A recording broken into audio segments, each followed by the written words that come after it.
करते करते कई साल निकल गए हैं। अब वो समय आ चुका है, सब हमें फैसला करना पड़ेगा। जीवन में बहुत कुछ लोग ऐसे होते हैं और जिंदगी में कुछ फैसले ऐसे भी होते हैं जो बहुत कठिन होते हैं, लेकिन यही कठिन फैसले एक दिन जिंदगी बदल देते हैं। और ये सबसे बड़ी दिक्कत ये होती है कि खुद को कमजोर समझना हमारी सबसे बड़ी भूल होती है। हमें ऐसा लगता है कि यार मैं नहीं कर पाऊंगा, मेरे से नहीं होगा, लोग ज्वाइन नहीं कर रहे, लोग जुड़ नहीं रहे हैं। तो जिस दिन आपका काम आपके मूड से ज्यादा जरूरी हो जाए, उस दिन आपको सफल होने से कोई नहीं रोक सकता। जिंदगी कितनी भी मुश्किल क्यों ना हो, आपके पास हमेशा कुछ न कुछ और बेहतर करने की गुंजाइश जरूर होती मेरे दोस्त। वो गुंजाइश, वो जरिया सच पे के रूप में हम सब लोगों के पास आ चुका है। तो मैं केपी सर का बहुत बहुत धन्यवाद करता हूँ। और संजय पाठक जी एक ऐसा नाम है जिन्होंने मुझे इस सिस्टम से अवगत कराया। हालांकि जीवन में हमारा कभी उनसे मुलाकात नहीं हुई है, लेकिन उन्होंने कई दिनों तक मुझे ये एप्लीकेशन डेली बेस पर शेयर किया और लगातार जब उनके मैसेज आते रहे तो मैंने उसको एक दिन देखा और रात की 11-12 बज रही थी। तो मेरा एक आदत है कि रात को सारे मैसेज पढ़ के हम लोग डिलीट करके फिर सोते हैं। तो उस दिन मैंने वो जो पीडीएफ देखा तो उस पीडीएफ में मेरे को एक चीज बहुत अच्छी लगी और उस एक चीज को लेकर मैंने फैसला किया और सवेरे सर का लिंक लिया और मैंने शुरुआत की। 4 महीने हो चुके हैं, 22,000 से ज्यादा की टीम हो चुकी है और अभी हर हफ्ते में मैं एक विड्रॉल मार रहा हूँ और अपने घर के 4 फोन और इलेक्ट्रिसिटी का बिल वगैरह सब कुछ, यानी कि जिस दिन से साच पे आया है 90% काम मैंने साच पे के वॉलेट से ही किए हैं। और उसके बाद विड्रॉल भी लगाया है, 7 विड्रॉल सक्सेसफुली मैं ले चुका हूँ और ये सब कुछ हुआ है बिना 1 रुपया लगाए। तो साथियों, आप अगर इस मीटिंग के अंदर बने हुए हैं तो बात को ध्यान से सुनिएगा। जो भी व्यक्ति यहाँ पर जो कुछ भी बोल रहा है उसके पीछे एक बहुत बड़ा इंटेंशन है, उसके पीछे एक बहुत बड़ी वजह है कि यार हम हमारी जिंदगी में अगर कुछ नहीं कर पाए तो क्या होगा, हम किसको जवाब देंगे। हमें लोग जब सवाल करेंगे, हमारे बच्चे या हमारे मिलने वाले या हमारे दोस्त या रिश्तेदार जब हमसे कोई सवाल पूछेंगे कि आपने अपनी जिंदगी में क्या किया, तो हम क्या बताएंगे।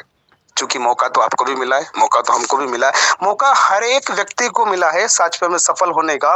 तो इस सफलता की सक्सेस सुपर डुपर यात्रा में ये जो ट्रेन जा रही है, जो सुपर फास्ट ट्रेन जा रही है, इसका जो जनक है मिस्टर मने स्वामी जी, वाकई वो व्यक्ति दिल से रेस्पेक्ट करने के लायक है। मैं दिल से उनको सैल्यूट करता हूं।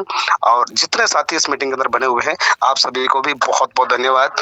आप हर दिन मीटिंग के अंदर आते हैं, कुछ सीखते हैं, कुछ समझते हैं। और साथ ही साथ मेरी प्यारी सी लवली सी टीम और जितने भी यहाँ पर सीनियर्स लोग हैं सभी का। दोस्तों, एक आदमी सुबह सुबह जॉगिंग पर दौड़ रहा है और दौड़ते दौड़ते वो अचानक रुक जाता है। वो जिस जगह रुकता है वहां पर 4 रास्ते जा रहे थे। तो रुकते से वो सोचता है कि अब जाना किधर है। वहीं पर एक बूढ़ा आदमी भी जॉगिंग कर रहा था, उससे पूछता है वो कि सर ये रास्ता कहाँ जाता है। बोले कौन सा वाला। बोले कोई सा भी। बोले आपको जाना कहाँ है। बोले ये तो पता नहीं। तो फिर क्या फर्क पड़ता है, कोई से भी रास्ते पे चल पड़ो। फर्क क्या पड़ता है, कोई से भी रास्ते पे चल पड़ो। क्या मतलब इसका, मतलब बड़ा सीधा सा है मेरे दोस्त, कि जब तक हम ये डिसाइड नहीं करेंगे कि हमें चाहिए क्या, एक्चुअल हमें हमारा लक्ष्य क्या है, हमारा गोल क्या है, तब तक हमें ये बिल्कुल भी पता नहीं पड़ेगा कि हमें करना क्या है। तो बूढ़े ने कहा कि भाई आपको कहाँ जाना है। तो आदमी ने पता नहीं। तो फिर पता नहीं तो फिर किधर भी चले जाओ भाई, कुछ भी छुपा हुआ नहीं है इसमें। तो उस बूढ़े की बात में कितनी बड़ी सच्चाई छुपी हुई थी कि सही तो कहा यार उसने कि जब हमारी कोई मंजिल ही नहीं है तो जीवन भर भटकते ही रहना है। बिना लक्ष्य के काम करने वाले लोग हमेशा सफलता से दूर रह जाते हैं।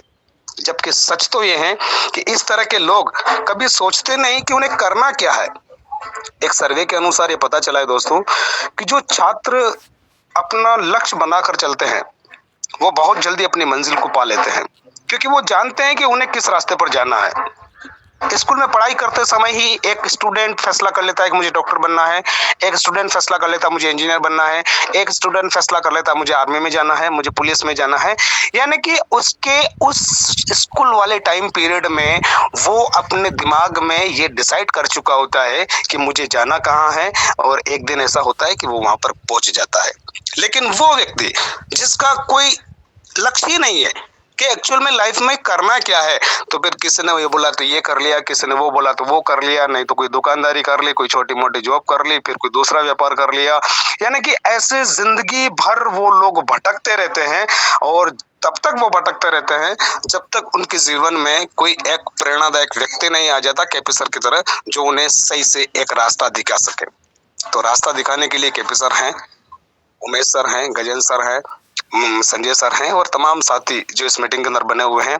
और मिस्टर साहू जी जो हैं उड़ीसा की धरती से, वो हर दिन इस मीटिंग के अंदर आते हैं, अपने 80 सालों के अनुभव को आप लोगों के सामने शेयर करते हैं।